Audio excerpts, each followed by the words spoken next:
#AskDrJohnWatson type చేసి మీ questions అడగండి, తప్పకుండా రిప్లై చేస్తాను. Ramesh Gupta, first of all మీరందరూ గుర్తుపెట్టుకోవాల్సింది ఏంటి అంటే, మీరు సొంతంగా కొనుక్కుని డర్మా రోలర్స్ వాడద్దు. మీ డాక్టర్ కనుక మీకు చెప్పినట్లయితే, ప్రత్యేకించి మీ డర్మటాలజిస్ట్ కానీ మీ హెయిర్ ట్రీట్మెంట్ సర్జన్ కానీ మీకు చెప్పినట్లయితే అప్పుడు వాళ్ళ సలహా మేరకే ఇది వాడండి. సొంతంగా వాడుకునే ఇన్స్ట్రుమెంట్ ఇది కాదు. జస్ట్ మనకు దాని గురించి ఐడియా ఉన్నంత మాత్రాన, జస్ట్ మనం ఈజీగా షాప్కి వెళ్ళి కొనుక్కోగలమో లేకపోతే ఆన్లైన్లో తెప్పించుకున్నంత మాత్రాన అది మనం వాడొచ్చు అని అనుకోవడం అపోహ. ఆ వర్క్ మీరు ఎక్స్పర్ట్స్కే వదిలేండి.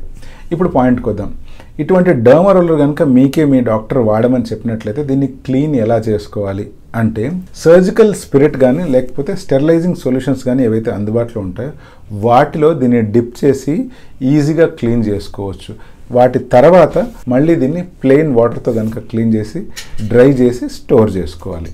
అండ్ ప్రతిసారి యూజ్ చేసే కంటే ముందు దానికి ఏమైనా రస్ట్ ఫామ్ అవుతుందా, లేకపోతే దానికి ఏమైనా పార్టికల్స్ అలాగే అతుక్కుని ఉన్నాయా, లేకపోతే దానికి ఉన్న నీడిల్స్లో ఏదైనా ప్రాబ్లం వచ్చిందా, అవి ఏమైనా బ్లంట్ అయిపోతున్నాయా అనేటువంటి దాన్ని తప్పకుండా గమనించాలి. ఒకవేళ ఎటువంటి ప్రాబ్లం మీరు ఏదైనా గమనించినట్లయితే ఇమీడియట్గా దాన్ని డిస్కార్డ్ చేసేసి మళ్ళీ కొత్తది తీసుకోండి.